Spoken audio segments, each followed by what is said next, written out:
پہلے تو میں آپ سے عرض کروں کہ آپ نے کہا کہ جب کائنات ہی نہیں تھی تو وقت بھی نہیں تھا، کچھ بھی نہیں تھا. کیسے نہیں تھا؟ خدا تھا. ایک ایگزسٹنس تو تھا نا خدا کا. تو جب خدا تھا تو وقت بھی ہوگا. ایسا نہیں ہے کہ کچھ بھی نہیں تھا، خدا تھا.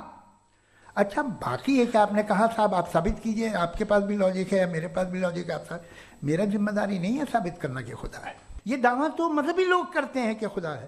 میں کیوں ثابت کروں کہ نہیں ہے؟ جب تک آپ مجھے کنونس نہیں کر دیں میں نہیں مانوں گا. آپ کی ذمہ داری ہے، میری ذمہ داری نہیں ہے. اچھا اب یہ ہم سوچیں کہ بہرحال یہ وجود جو ہے مذہب اور یہ بلیف ان گاڈ انسان کو بہتر بنا دیتا ہے. تو ایک کام کیجئے، ہندوستان ورلڈ کا نقشہ لیجئے اور مارک کیجئے کہ ریلیجن کہاں کہاں زیادہ ہے، کہاں کہاں، چاہے وہ لیٹن امریکہ ہو یا مڈل ایسٹ ہو یا فار ایسٹ ہو یا ہندوستان کے وہ علاقے جہاں مذہبیت زیادہ ہے. رکھ دیجئے نقشہ الگ. اب دوسرا نقشہ کہ کہاں کہاں ناانصافی، ریپریشن، عورتوں کے حقوق کی پامالی، ظلم، ڈکٹیٹرشپ کہاں ہے. نقشہ ایک ہی ہوگا. تو آپ مجھے بتائیں کہ جو اس کا ترکیب استعمال کیا ہے. خدا کا ترکیب استعمال تو بتائیے. آپ چھوٹی سی دوا سڑک پہ بیچتے ہیں اس کی بھی ترکیب استعمال بتاتے ہیں. اس کے استعمال سے تو فائدہ نہیں ہوا کسی کو. میں ایک اور بات بتاؤں، اگر کوئی آدمی مذہبی ہے اور اچھا آدمی ہے تو میں اس کی بہت عزت کرتا ہوں، اس لیے کہ میرا خیال ہے مذہبی آدمی کا اچھا ہونا مجھ سے اچھا ہونے سے زیادہ مشکل ہے. بھائی ہر چیز کی ایک لمٹ ہے. آپ اتنا بھاگ سکتے ہیں، اتنا نہیں بھاگ سکتے. اتنا وزن اٹھا سکتے، اتنا نہیں اٹھا سکتے. اتنا دور دیکھ سکتے، اتنا دور نہیں دیکھ سکتے. اسی طرح کامن سینس کہتا ہے کہ آپ میں نیکی کا بھی ایک کوٹا ہوگا. اب آپ اگر صبح جاتے ہیں اپنی عبادت گاہ اور عبادت کرتے ہیں تو باہر نکلتے ہیں تو آپ تو یہی محسوس کرتے ہیں کہ آپ نے ایک بہت اچھا کام کیا. آپ کی نیکی کا ایک بہت بڑا کوٹا خرچ ہو گیا جس سے کسی کا کوئی فائدہ نہیں ہو. میں تو نہیں جاتا ہوں تو مجھے تو کسی کو کھانا کھلانا پڑے گا، کسی بیوہ کی مدد کرنی پڑے گی. میں اپنا کوٹا کیسے کنزیوم کروں؟ آپ اپنا کوٹا سارے مذہبی لوگ انتہائی یوزلیس کاموں میں یوز کرتے ہیں. اس کے بعد بھی اگر آپ میں بچی ہے تھوڑی سی شرافت تو بھائی واہ کیا بات ہے.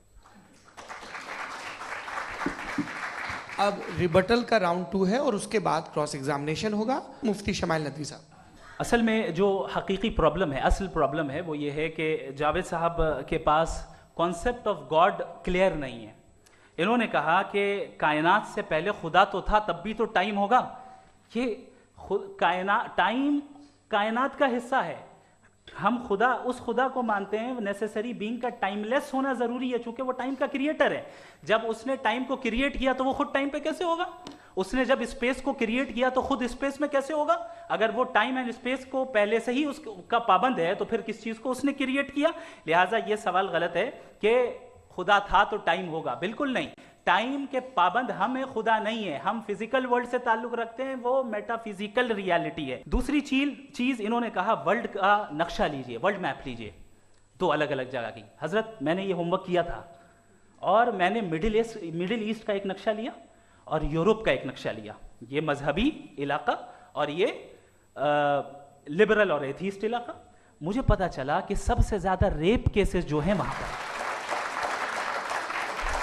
مجھے یہ پتا چلا یو این کی رپورٹ کے مطابق، میں اپنے گھر سے نہیں لے کے آ رہا، کہ جو ورکنگ ویمن ہے یورپین کنٹریز میں اس میں 81% وومن سیکشول ہراسمنٹ کا ورک میں شمار ہو رہی ہے. یہ مڈل ایسٹ میں نہیں ہو رہا ہے، وہ مذہبی لوگ ہیں اس لیے نہیں ہو رہا ہے.